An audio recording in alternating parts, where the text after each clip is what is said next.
لە شاری سلێمانی ئامادەکاریەکان بۆ پێشوازی لە هاتنی گەشتیاران دەستی پێکرد.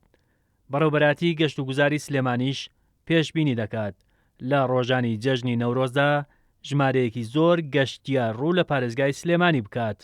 دەشڵێت لە بازگەکان ڕێکاری تەواو گیراونەتە بەر بۆ پێشوازی لە گەشتیاران.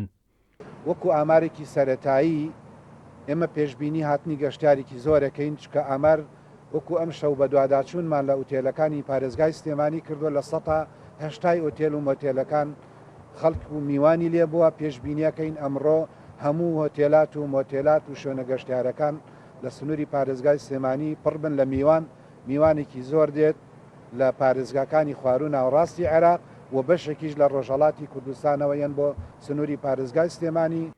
هاوکات کۆمەڵەی میوانخانە و چێشخانەکانی سلێمانی ڕایگەیاند زۆرینەی هۆتێل و مۆتێل و کابینەکانی گەشتیاری پڕ بوونەتەوە و لە ڕۆژی پێنجشەمەوە جوڵەیەکی باش ڕووی لە مۆڵ و بازاڕ و خواردنگەکان کردووە.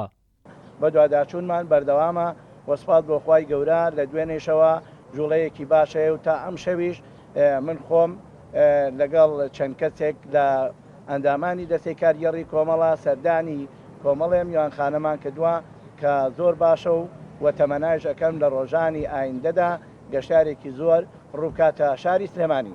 نوێنەری کۆمپانیەکانی گەشت و گوزار لە سلێمانی ڕایگەیاند چاوەڕوان دەکرێت بۆ نەورۆزی ئەمساڵ بگەڕێنەوە بۆ قۆناغی پێش بڵاوبوونەوەی کۆرۆنا و گەشتیارێکی زۆر لە ئێران و ڕۆژهەڵاتی کوردستانەوە بۆ گەشت ڕوو لە شارەکانی هەرێمی کوردستان بکەن.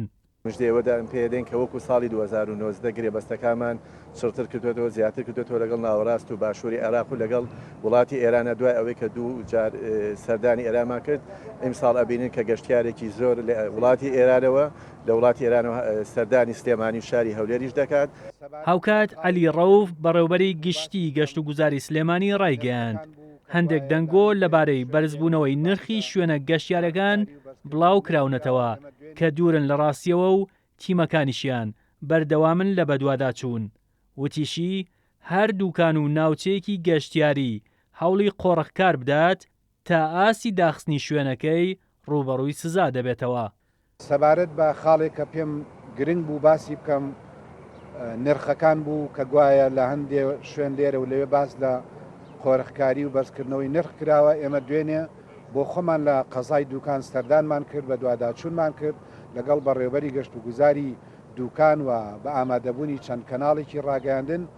دوای بە دوواداچوون دەرکەوت ئەو هەواڵە دوورە لە ڕاستیەوە ئەو قۆڕەخکاری کە باس کراوە کە پرێگوایە گەیشت بێتە $500 بە هیچ شێوەیەوانە بوو. بەڵێ کابینەمان هەیە دووقاتە زیاتر ئەگونجێ بۆ 4-5 خێزان لە شارەکانی ناوەڕاست و خواروی عێراق ئەکرێ کابینەیەکی دووقات دوونهۆمی 4-5 خێزان حجزیەکەن بە یەک عایلە و خزم و کەسیەکن بە $500 بۆ 48 سعات. یعنی ڕنگ بێش بۆ هەر خێزانێک 45 بۆ $50 پێگەر 4 خێزان بن. بۆیە ئەو بابەتە ویستم ڕوونکردنەوەی لەسەر بم. پێشتریش دەستەی گەشت و گوزاری هەرێمی کوردستان ڕایگەیاند بوو بۆ نەورۆزی ئەمساڵ ئامادەکاری تەواویان بۆ پێشوازی لە گەشتیاران کردووە. پێشوەختەش ژمارەیەکی زۆر لە هۆتێلەکانی گیراون. بۆیە گەشتبینن لە نەورۆزی ئەمساڵدا هەرێمی کوردستان ڕیکۆردێکی نوێ لە هاتنی گەشتیار تۆمار دەکات.